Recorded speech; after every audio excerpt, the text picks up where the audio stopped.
idea I've come across is that when there's a shortage, that's when you innovate. The Industrial Revolution took place in Britain because there was a shortage of labour rather than in France where there was a surplus of labour. Europe now has a shortage of energy, and I believe there will be an energy revolution in Europe driven by the fact that we're short of it. We're going to have to think more originally and more creatively than anyone else in the world will be thinking because they have it in more abundant supply. Well, I think the best economic idea is actually to face up to the fundamental issue, which is food shortage, that we're going to be very short of food unless we do something about it, and that's about the globalized world we live in, and that knocks on to everything else that we're dealing with. And I think the comment made today, which was most important, was to say everything is connected with everything else. We really have become far too siloed in looking at things like climate change, things like food shortages, resource restrictions, the energy problems that we have, and these are all part of the same picture of a world which has become a global family with very large numbers of people to feed. Building the digital single market would be a huge economic opportunity.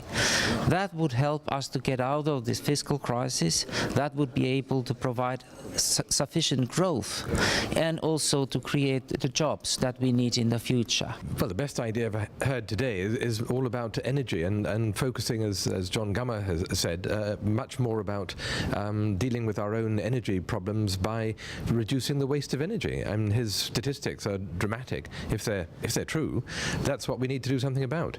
And that is what feeds through into so many unexpected side results. I talked about the way in which food prices, because of the energy costs that go into them, that is one of the real triggers of the Arab Spring. The people there who are unemployed and hungry are absolutely going to take political action. Throw the rascals out, as we say in the UK. What we need is open borders, liberalisation of the labour markets. We need to get rid of the closed shops, and I think on that basis, completion of the single market, on that basis, in the next 20 years could be a fantastic opportunity. We're getting a really unpleasant north-south divide that we're going to have to work doubly hard at, because parties in the north are now producing votes for the far right and making it impossible politically for the countries of the north to show the levels of solidarity that are intellectually and emotionally necessary. For me, the most important element in the global economy today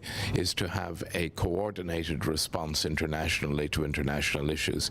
We badly need that in Europe in terms of the financial crisis which we have at the moment, where the European institutions and member states are not coordinating and sending out succinct, clear and coherent messages.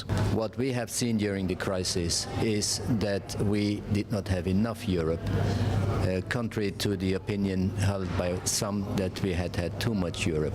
If we would not have had the European Union, the situation would be much worse in most countries, and what we see is that the flaws of not having enough Europe is creating havoc in some segments of the market.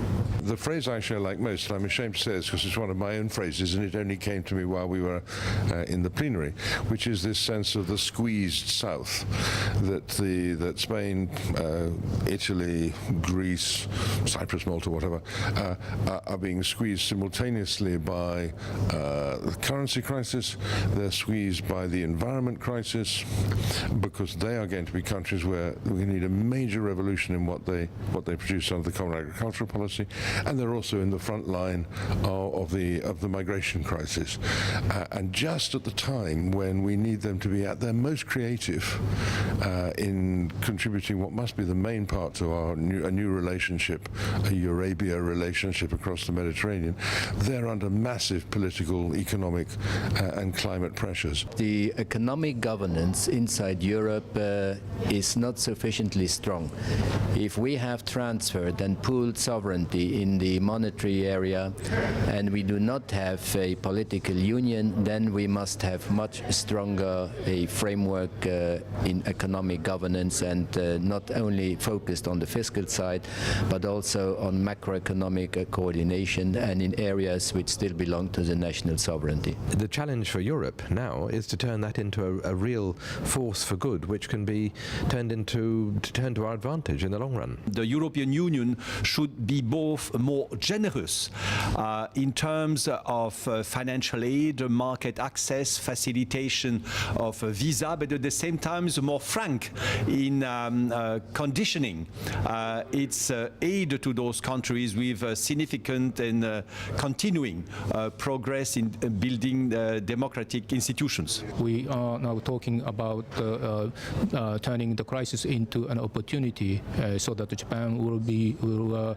have renewal in its economy, and I think that's sort of experience will certainly be shared by Europe.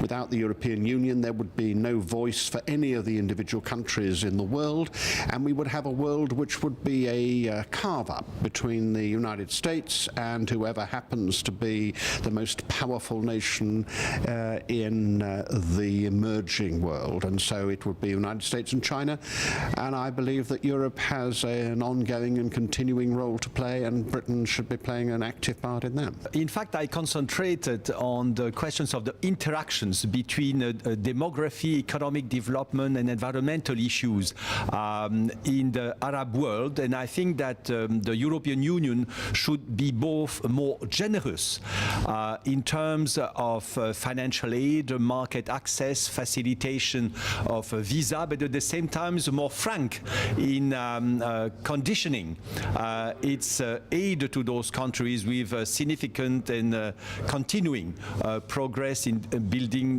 democratic institutions. You cannot deal with everything at once, so you have to break it down, but you can't deal with any of the bits without seeing them as part of the whole. And I think it's a question not so much of organizational change as personal and organizational attitudes. We've just got to ask ourselves, every time we break things down, what does that mean to the whole? Every time we look at the whole, what does that mean to the parts?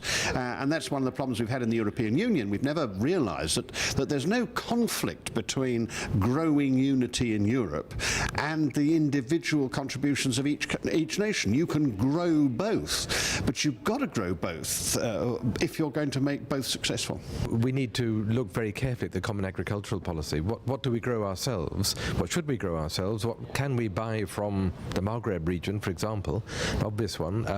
What can we help them with the aid of loans and grants and so on? What can we help them develop for themselves so they can then export to us rather than we waste a lot of money on the common agricultural policy? It will cost us much more to go to war in places like Libya than to prevent the eruption of such conflicts by being more generous in the first place. And in fact, their prosperity and our prosperity are profoundly interlinked.